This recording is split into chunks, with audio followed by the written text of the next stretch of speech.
చిత్తుగా ఓడించిన విషయాన్ని ఒక్కసారి మళ్ళీ గుర్తు చేస్తున్నాను. మొన్న మేము అధికారంలోకి వచ్చాం. మళ్ళీ 3 శాసన మండలాలకు ఎన్నికలు వచ్చాయి. కృష్ణా, గుంటూరు, తూర్పు, పశ్చిమ గోదావరి, ఉత్తరాంధ్ర 3 జిల్లాలు. అక్కడ టీచర్సు, ఇక్కడ గ్రాడ్యుయేట్స్. నేను చెప్పాను ఫేక్ పార్టీ. ఈరోజు ఉత్తరాంధ్రలో టీచర్ ఎలక్షన్స్ ఫలితాలు వచ్చాయి.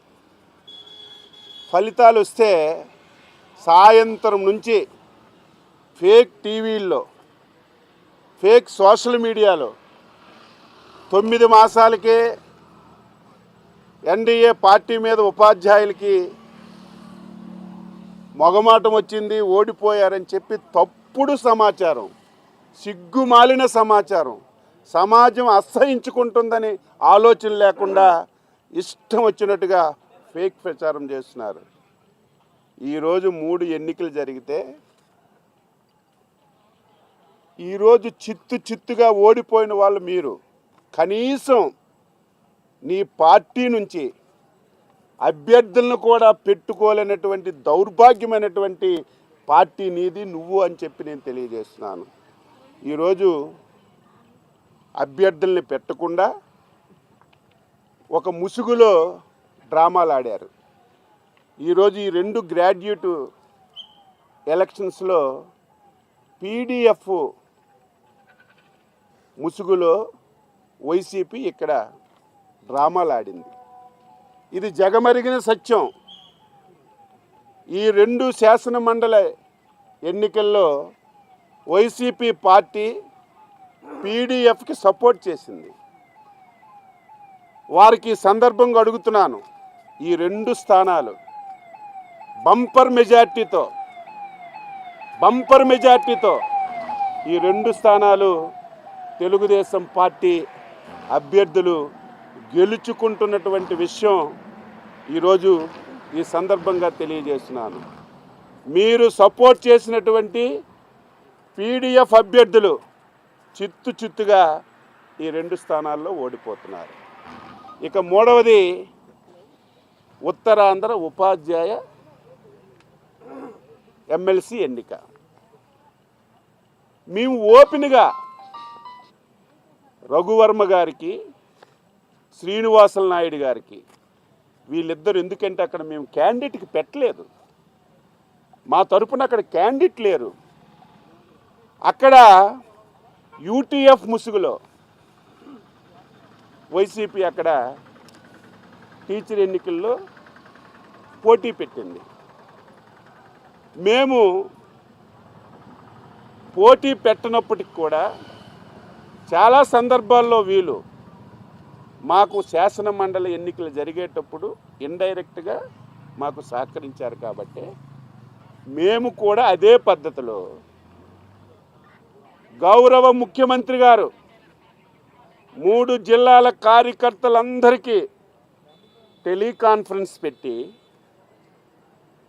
స్పష్టంగా first priority vote, second priority vote Raghu Varma గారికి, శ్రీనివాసులు నాయుడు గారికి వేయండి, ఇద్దరు మన క్యాండిడేట్లే, ఎవరు గెలిచినా మన వాళ్ళని స్పష్టంగా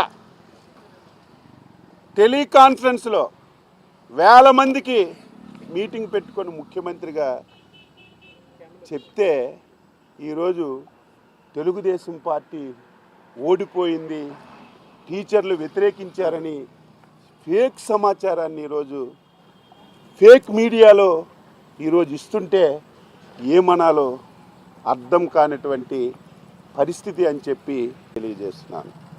ఈరోజు ఎవరైతే శ్రీనివాసులు నాయుడు ఉన్నాడో ఆయన పాంప్లెట్ చూడండి, తెలుగుదేశం జనసేన ఫోటోలు వేసుకొని తిరిగాడు, తెలుగుదేశం మద్దతు ఇస్తుందని చెప్పాడు. ఎందుకంటే మీకు ప్రూఫ్ ఏంటి కావాలి? ఎంత జరిగితే దిక్కుమాలిన నాయకులు, ఫేక్ పార్టీ అప్పుడు వెంటనే ఒక ఫేక్ మీడియాలో తెలుగుదేశం ఎన్డీఏకి ఎదురు దెబ్బ తగిలింది. సపోర్ట్ చేసిన వాళ్ళు ఓడిపోయారని ఇంత తప్పుడు సమాచారాన్ని ఈరోజు తెలియజేస్తుంటే ఈరోజు ఒక్కసారి స్ట్రైటన్ చేయాలని, ప్రజలకి ఈ విషయాన్ని తెలియచేయాలని ఈరోజు మీడియాలో తెలియచేస్తున్నారు. కొద్దిసేపటి తర్వాత మీరే చూస్తారు శ్రీనివాసులు నాయుడు ప్రకటన ఏమొస్తుందో, రేపేం జరుగుతుందో. అదేదో శ్రీనివాసులు నాయుడు గెలిచాడని కాదు, 10 రోజుల ముందే సెకండ్ ప్రయారిటీ ఓటు శ్రీనివాసులు నాయుడికి వెయ్యండని జనసేన తెలుగుదేశం వాళ్ళు ప్రకటించారు. మా వాళ్ళు కూడా ప్రచారం చేసేటప్పుడు ఇదే విధానంతో ఫస్ట్ ప్రయారిటీ సెకండ్ ప్రయారిటీ వేయండి, వాళ్ళిద్దరు ఎవరు గెలిచినా సరే మన వాళ్ళని చెప్పి స్పష్టంగా చెప్పినప్పటికి కూడా ఇటువంటి ఫేక్ ప్రచారాలు చేసి ప్రజల్ని తప్పుదోవ పట్టించడం వారికి అలవాటైపోయింది. మీరు ఎన్ని ఫేక్ ప్రచారాలు చేసినా ప్రజలు నమ్మరని ఈ సందర్భంగా తెలియజేస్తున్నారు. సార్, అంటే ఫస్ట్ ప్రయారిటీ ఆయన గెలవలేదు కదా, దీన్ని ఎలా చూస్తారు? మద్దతు తెలిపింది మాకు అసలు మా పార్టీ క్యాండిడేటే లేడు. తెలుగుదేశం పార్టీ క్యాండిడేట్లు ఇక్కడ ఇద్దరం బీఫామ్ మీద ఇచ్చిన పెట్టినవి ఇక్కడ కృష్ణా, గుంటూరు, ఈస్ట్, వెస్ట్. నువ్వు పీడిఎఫ్ ముసుగులో నువ్వు కూడా పోటీ పెట్టావు. నువ్వు చిత్తుగా ఓడిపోతున్నావు. ఈరోజు విశాఖపట్నం ఉపాధ్యాయ ఎమ్మెల్సీ ఎన్నికల్లో యూటీఎఫ్ తరపున నువ్వు ప్రచారం చేశావు. మీ నాయకులందరూ యూటీఎఫ్ ఇప్పుడు ఎక్కడుంది? 3rd ప్లేస్లో ఉంది. వీళ్ళిద్దరికి కూడా 500-600 తేడా. అయినా సరే మేము సపోర్ట్ చేసిన వాళ్ళే గెలిచారు, మేము అక్కడ క్యాండిడేట్కి పెట్టలేదు అని చెప్పి సందర్భంగా తెలియజేస్తున్నాను. వాళ్ళకి ఏం తల ఉందా, తోకుందా, ఒక విధానం ఉందా, ఒక పద్ధతి ఉందా, ఒక పాడు ఉందా? అది ఒక రాజకీయ. వాళ్ళకి ఏం తల ఉందా, తోకుందా, ఒక విధానం ఉందా, ఒక పద్ధతి ఉందా, ఒక పాడు ఉందా? అది ఒక రాజకీయ పార్టీ. అసలు ఆ పార్టీయే కాదు. అలాంటి పార్టీతో ఇంక మేము ఏగుతున్నామంటే మాకే బాధ కలుగుతుంది. అటువంటి ఫేక్ మనుషులకు రోజు మేము సమాధానం చెప్తున్నామంటే మాకే బాధ కలుగుతుంది. అయినా సరే ప్రజాస్వామ్య వ్యవస్థలో ప్రజలకి మేము జవాబుదారీతనం, వారికి ఆన్సరబుల్ కాబట్టి ఎప్పటికప్పుడు మేము చెప్తున్నాం. వాళ్ళు రోజుకొక మాట, పూటకొక మాట, అధికారం ఉంటే ఒక మాట, అధికారం లేకపోతే మాట. ఇది అలవాటైపోయింది, ప్రజలకు స్పష్టంగా అర్థమైపోయింది.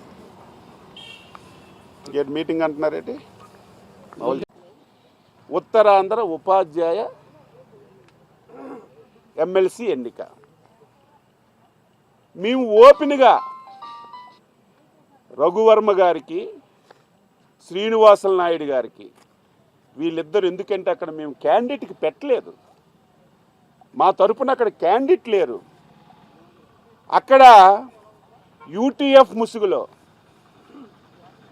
వైసీపీ అక్కడ టీచర్ ఎన్నికల్లో పోటీ పెట్టింది. మేము పోటీ పెట్టనప్పటికి కూడా చాలా సందర్భాల్లో వీళ్ళు మాకు శాసన మండలి ఎన్నికలు జరిగేటప్పుడు ఇండైరెక్ట్గా మాకు సహకరించారు. కాబట్టి మేము కూడా అదే పద్ధతి